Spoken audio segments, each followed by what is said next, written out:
Hoy tengo el placer de recibir en mi estudio aquí en Washington a Dennis Ross, uno de los más influyentes protagonistas de la política exterior de los Estados Unidos. Ross inició su carrera en el Pentágono y fue asesor del presidente Jimmy Carter. Luego, el primer presidente Bush lo reclutó para que trabajara con él en la Casa Blanca. Al llegar Bill Clinton, también le pidió que se quedara y le dio aún más responsabilidades. Este patrón lo continuaron George W. Bush y Barack Obama. El embajador Ross se involucró muy a fondo en el conflicto entre Israel y los palestinos y ha jugado un rol central durante décadas en estas negociaciones. Participó activamente en la Conferencia de Paz de Madrid en 1991 y en algunos de los acuerdos firmados después, en particular los llamados acuerdos de Camp David, la iniciativa que más estuvo a punto de conseguir que las dos partes llegaran a un acuerdo, pero que después lamentablemente fracasó. Ross ha narrado sus experiencias en un libro de memorias titulado La Paz Perdida. Hay pocos expertos en el mundo con más experiencia y conocimiento sobre el Medio Oriente que el embajador Dennis Ross. Esta es mi conversación con él. Usted ha trabajado directamente para 5 presidentes de los Estados Unidos, desde Jimmy Carter a Barack Obama. De esos 5, ¿a cuál admira usted más? Creo que el que más admiro por la manera como veía su cargo es a Bill Clinton. Hacía su trabajo con una pasión tremenda. Tenía una curiosidad increíble. No le molestaba tener gente a su alrededor que lo retara. Nunca le molestaba el debate y siempre estaba planeando hacia el futuro. Finalmente, le agradaban realmente las personas con las que trabajaba y los trataba con consideración. Y de esa vasta experiencia trabajando con presidentes, ¿qué aprendió?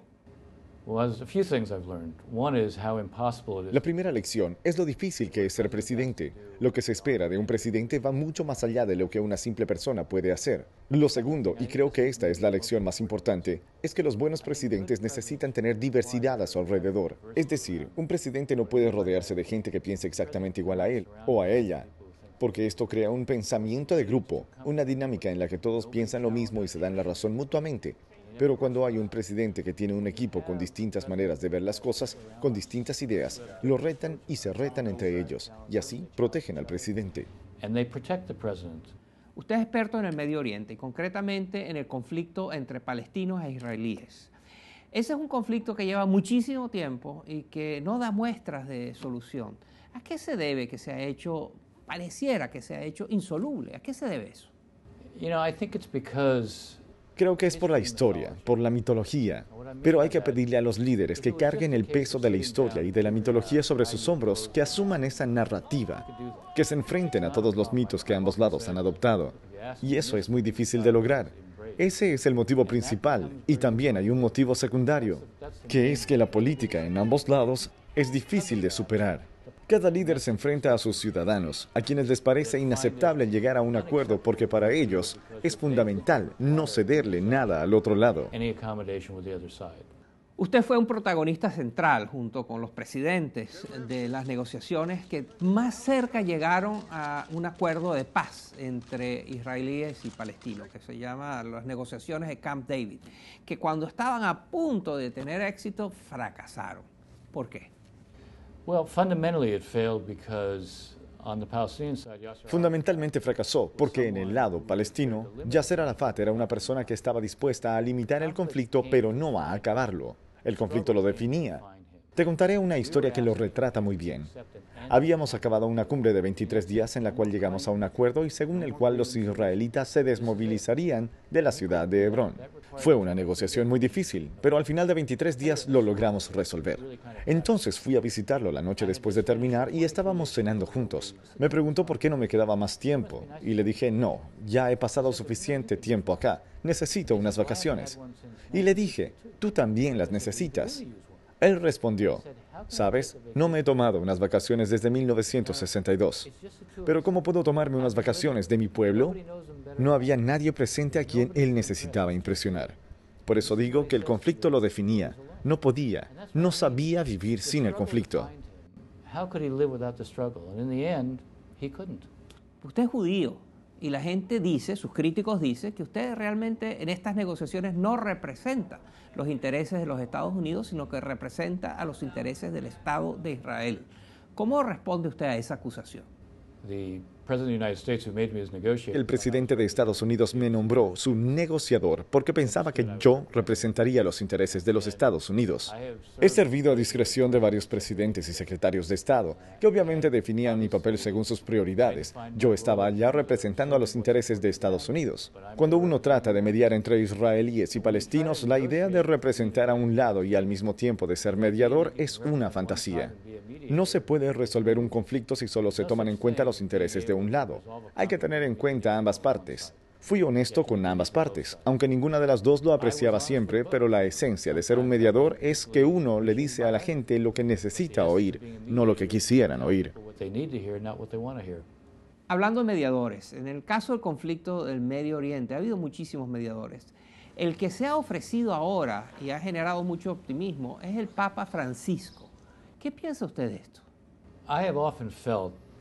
Yo siempre he pensado que los líderes religiosos podrían jugar un papel positivo en un conflicto en el cual dos movimientos nacionales están compitiendo por el mismo espacio. En el conflicto palestino-israelí, en lugar de calmarlo, los líderes religiosos normalmente han provocado más conflicto. Aunque no creo que la participación del Papa conllevará a un gran avance, sí creo que todo lo que ayude a reducir las barreras es bueno. Y mientras más se pueda tener a líderes religiosos que enfaticen valores religiosos genuinos, como entender las necesidades del prójimo, ser tolerante o vivir bajo los valores de lo que debería enfatizar una religión, creo que será una contribución importante. ¿Llevará a un acuerdo? No. Pero tal vez pueda tener un efecto psicológico y francamente la psicología es una de las cosas más importantes para lograr la paz. Pareciera que ambas partes, tanto en la parte palestina como en la parte israelí, quienes dominan la posición son los extremistas. ¿Cómo se resuelve esto?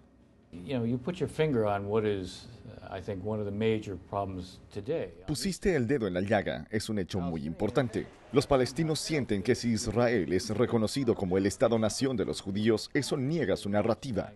De hecho, no es así, pero ellos dudan al tener que aceptar que hay un movimiento nacionalista judío. Y en el campo israelí, hay colonos que básicamente no creen que deberían existir dos estados y quieren establecerse en parte de lo que debería ser el Estado palestino. Entonces, hay que superar lo que en cada lado impide que se llegue a un acuerdo. Hay una reacción internacional fuerte contra el Estado de Israel. Hay un movimiento que pide sanciones, que pide boicots, embargos, penalidades contra el Estado de Israel. Hay grupos académicos, hay universidades, asociaciones universitarias que prohíben la participación de académicos e investigadores israelíes. ¿Cómo explica usted eso, siendo que Israel es el único país democrático del Medio Oriente? Bueno, hay varios factores que lo explican. Uno es el sentimiento de victimización de Palestina que ha dominado un lado del espectro político. Israel es visto como el explotador, el victimizador, en vez de ser visto también como una víctima. Parte de la explicación es el antisemitismo, porque las expectativas con Israel son más altas que con otros países. Yo siento que cuando dejan por fuera a los académicos israelíes, realmente están bloqueando el sector más progresista en esa sociedad. Y al mismo tiempo, nadie bloquea a los académicos de ningún otro país, así tengan terribles situaciones de derechos humanos. Y para concluir, embajador Ross, quería hacerle una pregunta que quiero que me conteste sí o no. ¿Usted cree que durante su vida usted verá paz entre palestinos e israelíes? ¿Sí o no? Yes. Muchas gracias, Dennis Ross. My pleasure. Si quiere ver de nuevo esta entrevista, por favor visite nuestra página web, efectonaim.com. Y al regreso del Medio Oriente nos vamos a Kansas, en Estados Unidos, donde veremos la hipocresía, las contradicciones de un racista fanático. Se trata de nuestras genialidades memorables. Se va a sorprender. No se vaya.